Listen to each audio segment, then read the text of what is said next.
In this video, we're going to answer the question, what is Forex and how you can save money? Coming up.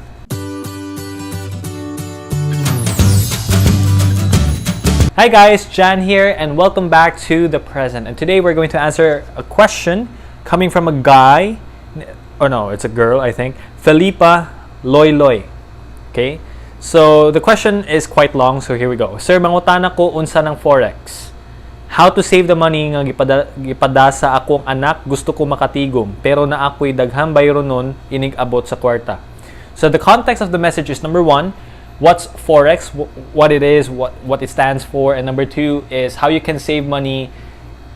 How you can save money even if I have to pay a lot of people because of debts or something like that. Did I understand it right? Pero na ako'y kwarta daghang bayro nun. Yes. Okay. So let's answer the first question. What is Forex? By the way, guys, I am not a trader in Forex. I have a demo account and I also attended a workshop that allows us to somehow try it out.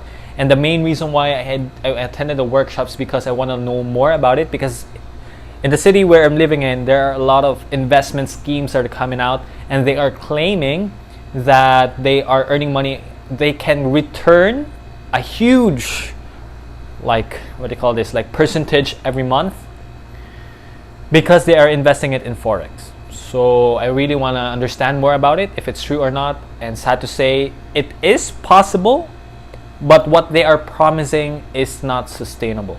So that's just it. Okay, Forex. Forex is foreign exchange, right? Foreign exchange. When you combine those two things, it's Forex. It is also known as currency exchange. So when you buy a US dollar and then you convert it to like JPY, that's yen. So that's foreign exchange. So the currency of a specific country and then the currency of another country, when you buy it, it's like buy and sell. It's like trading kind of thing, right? And it is one of the things that we have to do when we travel. So if you notice, for example, if you're living in the Philippines and then if you want to go to Japan, you have to buy their currency, which is yen, so that you can buy things over there. Okay? Even if you have the money, like even if you have a lot of thousands of pesos, right? Pesos, and then when you go there and then that's the money that you're going to pay, they're not going to accept it. Why?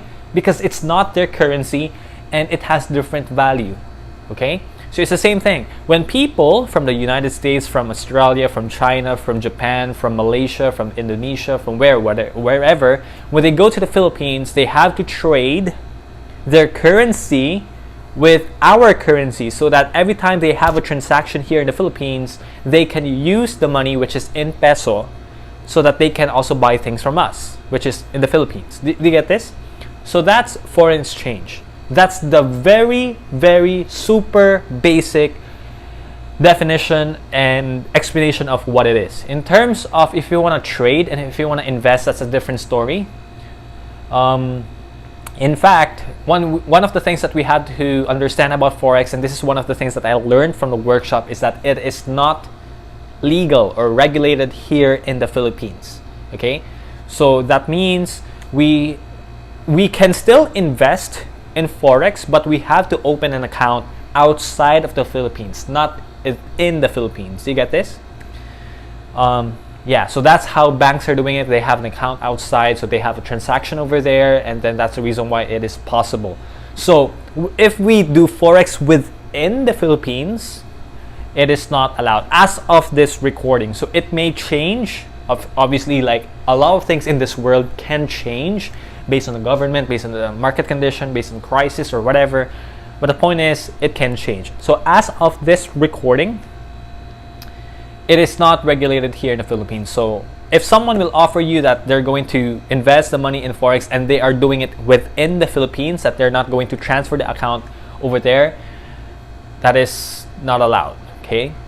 What we have here in the Philippines is what we call an introducing broker. Again, introducing broker. So from the word introducing broker, they are the ones who's going to introduce you to the broker outside of the Philippines. So when you want to invest, you have to transfer your money directly to to the account outside the Philippines. Okay, do you get this? So it's not like you're going to give the money to them and then they're going to invest it for you. No. So you have to deposit it to the account outside of the Philippines. Okay. So that's Forex. Now let's talk about how do you save money even when you have a lot of things that you have to pay for. Okay, so what if you have a lot of debt? So if you have a lot of debt, the purpose of you saving money is for you to pay off your debt first. That's the first thing. You cannot think, or I would say that it is very, very hard for you to save money when in fact you have a lot of debt. So when you have a lot of debt, the first priority is for you to pay off your debt.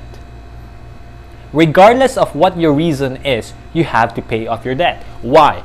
Because that person who lent you the money also has the responsibility to pay off somebody, right? Or maybe that person sacrificed his money instead that he's going to use it for his own personal needs.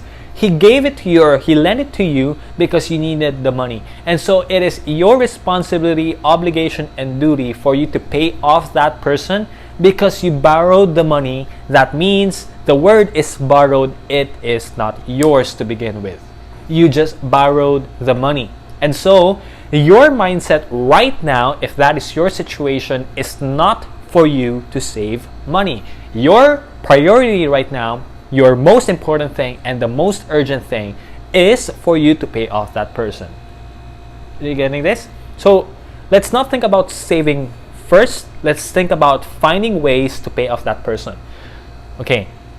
When you are in debt or when you have a lot of bills to pay like rent, electricity, water, and whatever, so you need to find ways to pay it off. Now, what if your money is short? So one of the things that you can do is you can find ways to increase your income, right? Find ways to increase your income and reduce your expenses, all right? When the time comes that all of your debt is settled, that's the time you can start prioritizing your savings, okay? So that when you save, you have something to give to your child, because that's the question. Pay off your pay off whatever it is that your child needs, like tuition, school uniform, books, pencils, and whatever miscellaneous expense that you need to have. So that's the thing. So when you save money, the first thing is for you to pay off your debt. After that, you're going to use the money so that you can save for your child and you can also have something for yourself. Get it? So, question of the day. For you, what's a good priority for you to have? Like, is it for you to save money first? Or, what do you call this? Like, pay off your debt. Alright? Let me know in the comment section. And if this video added any value to you, please hit the subscribe button. At the same time, tap the notification bell so that every time we have a new video, you will get notified.